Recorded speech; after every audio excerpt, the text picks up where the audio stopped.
সবাই ভাবতেই পারেন এরকম এরকম ভাবে কেন ছবি তুলছি, ভিডিও বানাচ্ছি। অ্যাকচুয়ালি আমি একটু আগে অফিস থেকে ফিরেছি, আর অফিস থেকে ফিরে এসে চৌদ্দ প্রদীপ দিয়ে গরমের মধ্যে এর চেয়ে বেটার অবস্থা আই থিঙ্ক সম্ভব নয়। আর আমি জানি বাইরে থেকে প্রচুর নয়েজ আসছে, কারণ সামনে নিমতা জোনাকির প্যান্ডেল হয়েছে, তো এটা খুব কমন, যারা জানেন তারা জানেন।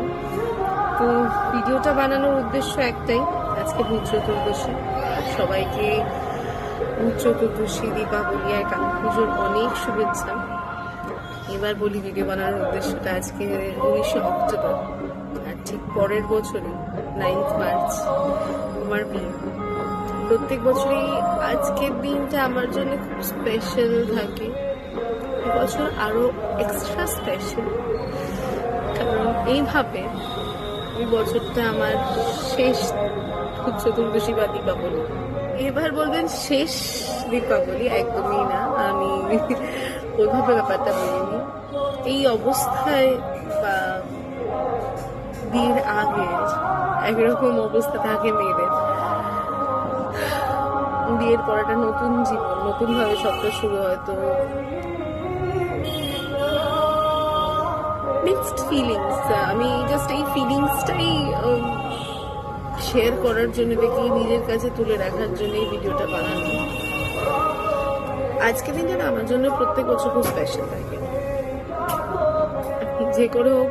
কালী পুজোর দিনটা মিস গেলেও আজকের দিনটা নিয়ে কোনো, তো বেশি করে ধরে রাখতে চাইছি মেমোরিজ গুলোকে। পরের বছরটা নতুন ভাবে, নতুন রূপে, নতুন অবস্থা থেকে হবে, তো মিস করবো আমারই আমি। তো এবার সমস্যাটা হচ্ছে গিয়ে, আমি দুঃখিত একদমই নই, আমি এক্সাইটেডও, খুব আনন্দ হচ্ছে, আমার ইমোশনালও হয়ে যাচ্ছি, কিন্তু এই জিনিসটাকে আমি আমার কাছে রেখে দিতে চাই।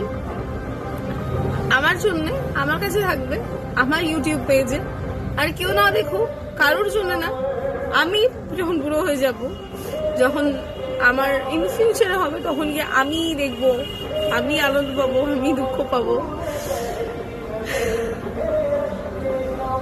এই দিনটা ধরে রাখতে চাইছি, কারণ এই জানলায় বসে এরম ভাবে, আমি জানি পরের বছর আবার ছবি তুলবো, না তোলা করবো না, কিন্তু অন্য রকম ভাবে হয়তো হবে। এখানে অনেক মেমোরিজ আছে আমার এই জানলাটায়, আর এই প্রদীপ নিয়ে, এই সেম প্রদীপটা, এই প্রদীপটা না খুব প্রিয়, তো থাকবে এগুলো। এবার রইল কথা, সমস্ত কিছুর সবকিছু বাদ দিয়ে এই বছরের সাজানোটা থেকে সবকিছু আমাকে অতিরিক্ত জঘন্য লাগছে, সেটা পরের কথা, সেটা অ্যাডজাস্ট করে নেওয়ার মতনই ব্যাপার। আমি নিজেকেই নিজে দেখবো, তো আমি সবসময় খুব সুন্দরী আমার কাছে, কিন্তু এই প্রদীপটা এখানেই থাকবে, পরের বছরে থাকবে, সারা জীবন থাকবে, আমিও থাকবো, আর এই সাজ, এই সব কিছু থাকবে। আপনারা সবাই খুব ভালো থাকবেন, আশীর্বাদ করবেন, আর সবাইকে শুভ দীপাবলি, কালী পুজো। এরম ভাবে আজকে থেকে একটা ইমোশনাল প্লাস এক্সাইটমেন্ট মেলানো একটা ছোট্ট ক্লিপস ছিল। আস্তে আস্তে ব্লগসগুলো শুরু হচ্ছে, কেনাকাটি পর্ব আছে, বিয়ের প্রত্যেকটা পর্ব আছে, দেখতে হবে কিন্তু। আর ভালো লাগলে চ্যানেলটা সাবস্ক্রাইবও করতে হবে।